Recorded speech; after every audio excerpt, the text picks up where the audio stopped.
Hey everyone, welcome back around the corner for another episode of Draco's Weapon Corner.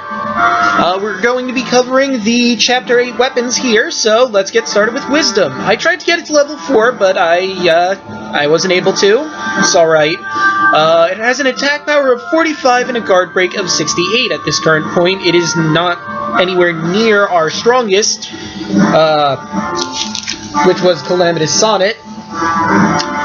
Let's take a look at its abilities. A Kindly Wise Man's Staff. Conjures spells with a wide area of effect, and it acquires MP quickly. Its magic is Thunderclaw. Numerous lightning bolts strike enemies all around. This is the first case of a lightning-based magic spell. Well, the first case of a lightning-based magic spell on a staff would be more accurate. I think we've had a few on other weapons, maybe. Did we? I'd have to look into that. You know what? I'll look into that and let you know. Alright, so, as I was saying, let's see it at level 4. Okay, and as you can see at level 4, it gets a relatively good increase in attack and guard break at 64 attack and a guard break of 95.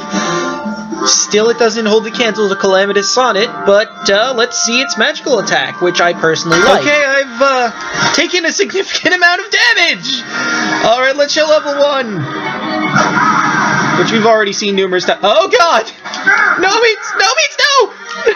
Oh god, this is awful! Level 2!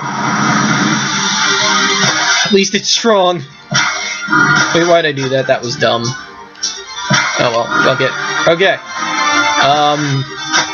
Might as well do this then. Okay.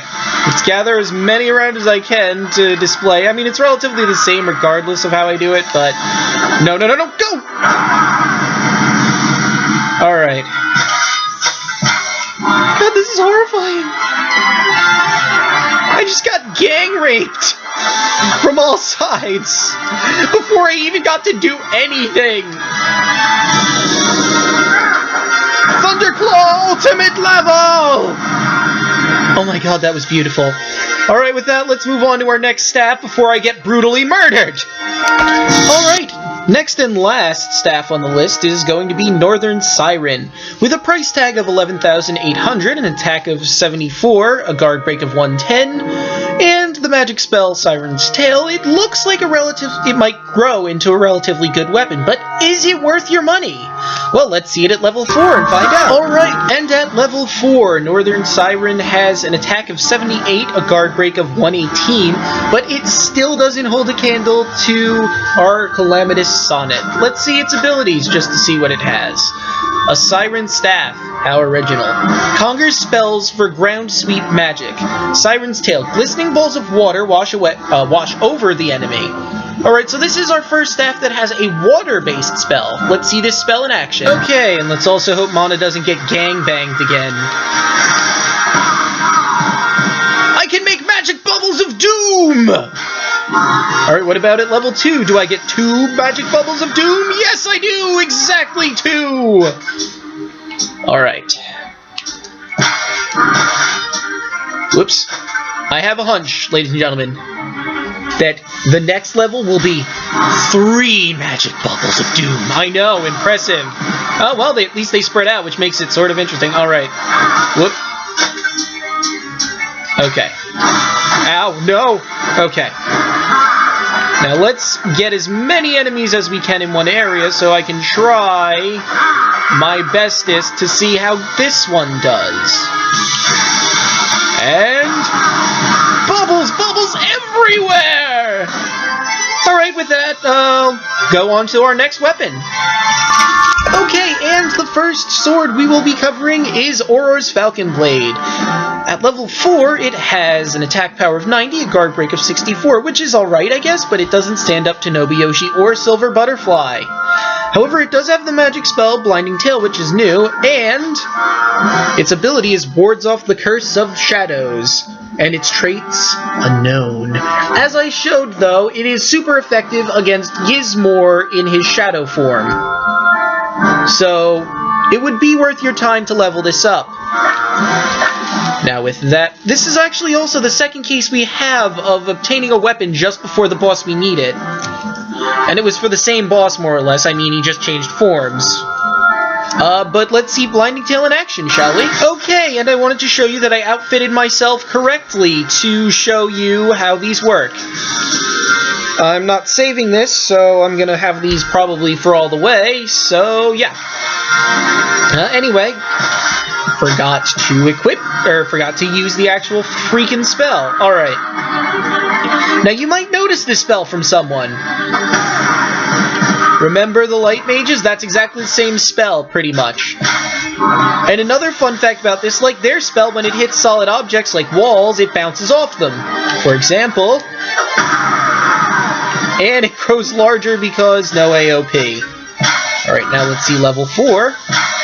Or level 3, excuse me, I don't know why I said 4. Ow.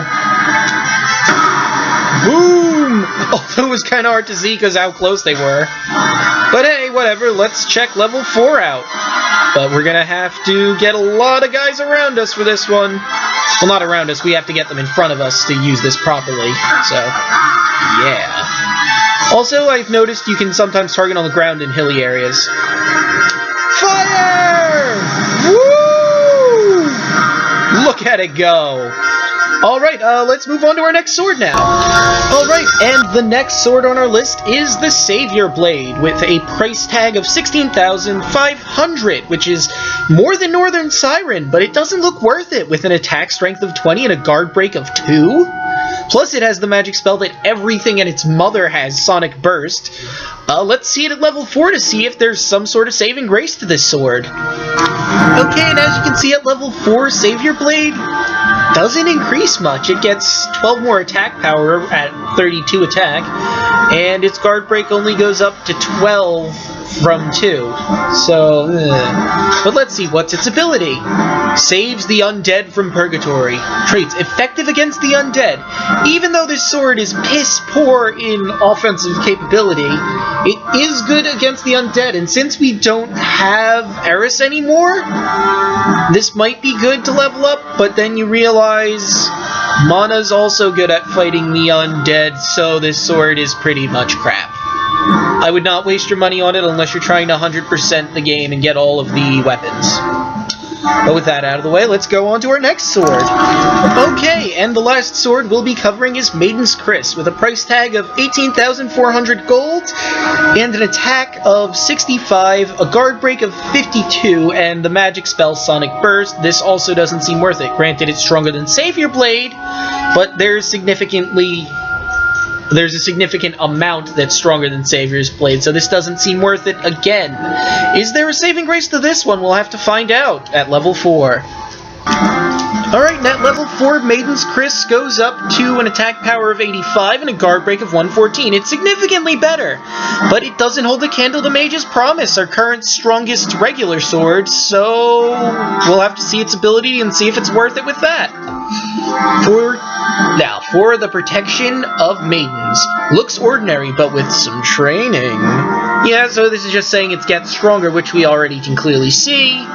So considering if you bought Mage's Promise this isn't worth it, then I guess you shouldn't buy this one. Although this is significantly cheaper than Mage's Promise. If you didn't buy Mage's Promise specifically because of its price tag, I guess you could get this in its place. That's always an option. But, let's move on to the next and our last weapon. Okay, and here is our very last weapon, and our first and only longsword of this chapter, Seal Blade Calamitous Verse, the fake seal weapon. With a price of 9,850, well, considering what the seal weapons are, it seems reasonable, and considering it's a fake. It has an attack strength of 96, a guard break of 90. It looks like maybe it'll grow into something cool, but it has the generic magic spell Sonic Burst. We'll have to see at level 4 if it's even worth our time. Okay, and as you can see at level 4, Calamitous Verse doesn't grow all that much. With an attack power of 98, which means it only went up by 2, and a guard break increase of 104, which is a increase of 14, it's also weaker than our strongest at the moment, Nobuyoshi, so it is not worth your money. Let's see if it has any ability that saves it. A copy of a famous sword. Relatively powerful, but doesn't seem to accumulate MP. So its trait is actually negative. So not only is it a remake of a famous sword, which means it's an imitation and a fake, it's also going to not really get its magic up fast enough, which is a hindrance since when you're trying to make combos, Sonic Burst is helpful, but this sword is definitely not. Alright, with that, we'll end this episode of Draco's Weapon Corner here. See you guys next time you come around the corner.